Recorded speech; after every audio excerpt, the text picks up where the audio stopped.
শুক্রবার বাদ জুমা সোনারগাঁ উপজেলার শম্ভুপুরা ইউনিয়নের হোসেনপুর হাই স্কুল মাঠে দেশনেত্রী বেগম খালেদা জিয়ার দ্রুত সুস্থতা কামনায় একটি দোয়া মাহফিল অনুষ্ঠিত হয়। দোয়া মাহফিলে অংশ নেন কয়েক হাজার নেতাকর্মী ও স্থানীয় মুসল্লি।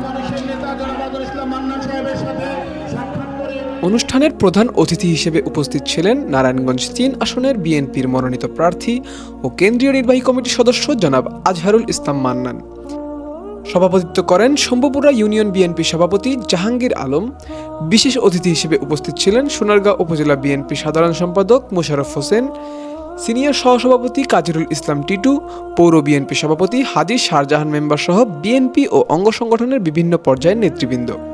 দোয়া মাহফিলে বক্তারা বেগম খালেদা জিয়ার আজীবন গণতন্ত্র ও মানুষের অধিকারের পক্ষে সংগ্রামের কথা স্মরণ করে তার দ্রুত আরোগ্য কামনা করেন।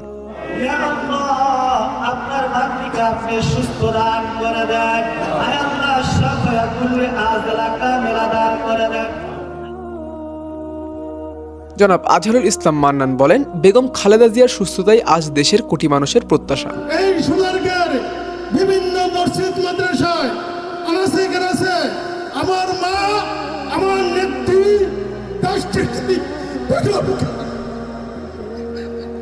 খালেদা জিয়ার জন্য আপনাদের কাছে আমি এসেছি। আপনারা শুধু দোয়া করবেন আমার নেত্রী এই বাংলাদেশের যাতে আল্লাহ তাকে সুস্থ করে। দোয়া মাহফিল শেষে উপস্থিত সবাই বিশেষ মোনাজাতে অংশ নেন।